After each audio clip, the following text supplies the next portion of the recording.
by way of example, we started a conversation earlier that I'd like to go back to relative to the Constitution to kind of bring some of these concepts together.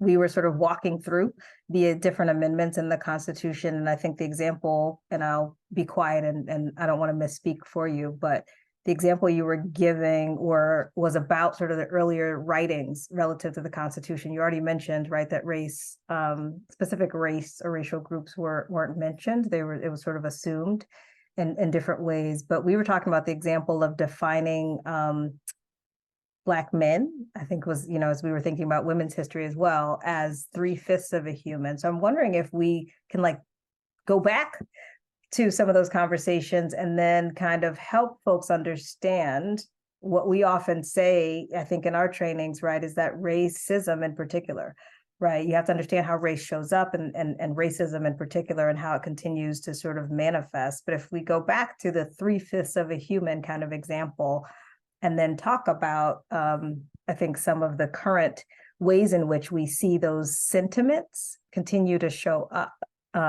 for people of color, certainly for Black folks. But can you, for the audience who wasn't privy to that conversation, Dr. Helms, kind of take us back to just sort of your understanding of how the Constitution was used to really uphold power and privilege for white heterosexual Christian, dare we say sort of Christian men? Well, it was written by white heterosexual Christian men with property. Now, an important part of that is that, I'm going to digress for a moment, is that white men without property were not considered human either. Okay, so the law was written to protect the white heterosexual men with property who were, quote unquote, Christians, or at least knew how to say the word. But it does not explicitly mention Black people. In fact, the only quote unquote racial group it mentions are American Indians or indigenous people. It talks about, it implies Blackness by their occupation, slavery or slaves. And so it in fact says that slaves are 3/5, should be counted as 3/5 of a person. What they meant was Black men, because when the Constitution was written, women didn't essentially exist. They were in general were property, and so they didn't exist as something separate from men. So what they meant was Black men were 3/5 of a person. So you have to ask the question, then what were the other 2/5? And the way society interprets that is that if you're not human, then you must be an animal. And so we see that in all of the cases in which that we know of, in which Black men have been unjustly murdered by the authority systems, if they are ever brought to justice, they say things like, he was an animal, he was out of control, he was bigger than life, I had to shoot him because there was no way to protect myself.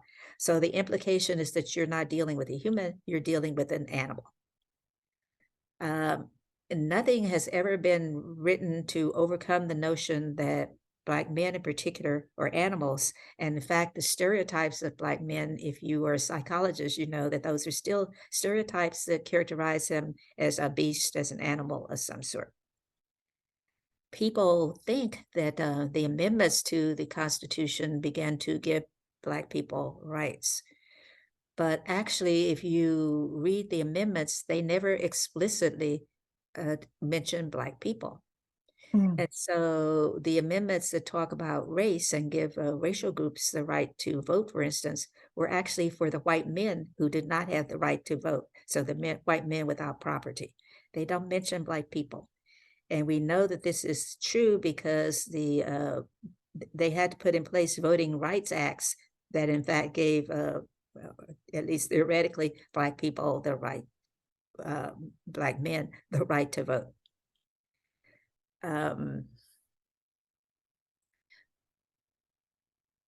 When they talk about race, they're not explicitly saying Black people. And so one of the ways I also think about it is that sometimes they talk about citizens. Well, Black people were not citizens And so an amendment that says people who are citizens, in effect, does not mean Black people, because following slavery, Black people were not automatically given citizenship. I mentioned to you that I did an ancestry search and located relatives who were alive in the 1920s. And the ancestry said, well, although they were born in the United States, there's no evidence that they were citizens, and we can't tell you what their citizenship status was. One day I'll have to investigate to see when Black people actually became citizens. But two things we know: one, they were not automatically citizens. Two, the Constitution was written about conditions of slavery. The amendments are written about conditions of slavery or servitude. But what happens to the descendants? We were not enslaved people. Do we have rights? It doesn't say anything about what happens to the descendants. And so in effect, people believe that they have the right to take away our rights and privileges because the law doesn't say that they don't have that right. And excuse me, as you indicated, some of whether it's the Voting Rights Act or others, these are very recent sort of pieces of legislation, which I was telling you that as a former professor teaching, psychology of women, race, class, and gender and other courses, what I was most struck by is, students who were younger thinking that because, some of the rights had been put in place that they couldn't be undone. So in particular, women's, rights around reproductive rights, as well as affirmative action even. I think my students naively believe that, well, of course they're in place, right? This is all we know, right? What do you mean that they could possibly go away, so to speak? And so having that conversation before it happened and then teaching, a semester thereafterwards was really noteworthy, and I think just really disorienting for a lot of they were mostly women identified students that I was working with for this particular course and at this particular institution. But it also, for some, I think was just sort of eye-opening in terms of, what do I know and what don't I know? And what does this mean in terms of other rights? So I'm hoping that we were able to continue to sit with that. The other thing it reminds me of, Dr. Helms, is, doing like sort of health disparities or racial health disparities research. When you talk about the example even of being 3/5 a human, I can recall some decades ago, at least a couple, reading about the experiences of people of color relative to the medical system or healthcare system, right? And sort of this idea that they have higher pain tolerance, right? That they're not seen as human, for me, is another example. And some folks were sort of confused. What do you mean? And I'm like, well, this is historical. If you understand the history, right, as you said, of being defined as not fully human, and then the treatment, right, that has persisted and continued, it made perfect sense to me. Although, again, not perfect sense in terms of the treatment of folks of color, but the fact or the remaining sentiment, right, that people of color, and more specifically in terms of my research, Black folks were seen as not being human, even in terms of their, what they're able to sustain by way of pain or what they might need, right, with regard to, medical treatment, or even just the experience of young Black children not being seen as children, right, to me is rooted in, right, that very history that you're noting. And again, this is not just the history, it's written into the Constitution. You have, right, that sentiment sort of continuing on. And we certainly, for folks that have, read history, can see that in terms of the treatment historically and even currently. You gave some examples, about Black men relative to interactions with authorities or even police, but also just this idea that, that people of color, Black folks, are not deserving of, sort of a humanistic, sort of humane kinds of interactions, are absolutely rooted in both law, right, and history, which is why, I often encourage folks to move out of the intellectual space. So we'll hear things like, oh, socio-political histories are important. What does that mean? I always say, so go back and understand the social, political, sort of implications and context that then informed the lived experience of folks. And we can see, right, evidence of that continue to persist today.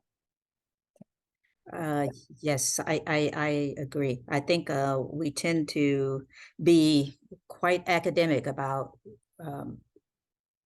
conditions of oppression issues, to be general. And so it's easy to catch us sleeping. For instance, I am really worried about the ruling on whether the woman has to make a website for LGBTQ plus people, because in that decision, what they essentially said was that if your religion says to you this is a wrong thing, then you don't have to provide services to these people. I wondered if anyone recognized that that was the justification for keeping Black people out of restaurants, for example. It was against the religion of the white people to allow Black people to eat in the same environment with them. Well, what's to keep them from stretching it now to say, in effect, well, if this decision was true for LGBTQ plus people, then why can't we resegregate the restaurants in society? It's against my religious principles to have these people in my restaurant. And so I think we always have to be thinking about what's the next step. What are they going to try to take back that we have enjoyed for decades? Apparently they can do that now because they've done it before. Yes, and move out of, I think, use the words of one of our colleagues, Carlton Green, who often says, like, to sort of move out of the space of being lulled into the false reality that progress is permanent, right? Or any progress or perceived progress that's been made is sort of permanent, as opposed to the reality, which is, to your point, progress can regress. And certainly the folks that are in positions of power, as we are seeing, right, are able to do so. And also, I think the lack of information, right, our sort of lack of understanding, and perhaps that's intentional in terms of what's taught and what's not taught with regard to thinking about legislation and how that works, becomes instrumental, including, right, sort of how court appointments and judges are appointed and what that means, right, leading all the way up to the Supreme Court. Yes, right, there are courses, maybe one course in high school, right, on US government, but certainly not enough, I think, for folks to really also debunk the sort of myth around, voting doesn't matter and it's just one vote. Some of the rhetoric that I've just heard from folks to kind of justify a lack of, when possible, civic engagement, or even the attempts to suppress voter suppression, or not allow, right, individuals the right to be able to vote. Well, one of my issues actually is that there are no longer civics classes in high school. And so people don't even get that basic information about how the government works.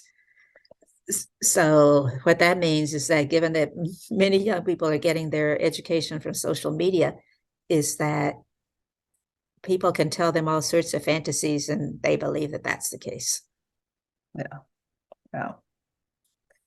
Yeah, I'm also hoping for folks that maybe, like some of the parents, certainly I engaged with some decades ago and had that, sort of moment of realization, that we bring back, right, oral histories and bring back, sort of explicit conversations, very intentional conversations, that both include accurate history and serve to educate and inform, but also that highlight, I think, something that's also really important: the resistance that we've known has always been the case, for folks that are marginalized and oppressed, right? Fighting back against those systems is what's led to the progress. No one sort of sat back and gave that without there being some form of resistance. I also think it's important to debunk the narratives around folks of color, Black people in particular, about being disengaged or lazy or uninformed, and help them truly understand the strategies, the very intentional strategies that were used to resist racial oppression and other forms of oppression as well. I also want the modern day abolitionist to come out of the closet. In effect, this should no longer be a fight just by the people of color. This should also be a fight from white people. And so if we know any, you ask what psychologists should do, I think we have to bring them into the discourse, even though they might not want to come into the discourse. We have to, in many ways, take the risk of being kicked out of our college professor positions because we've raised a topic that's no longer considered legitimate, and talk about these issues. Being kicked out of college is not, your college position is not nearly as bad as being beaten with hoses and dogs. And so we may have to be willing to risk that.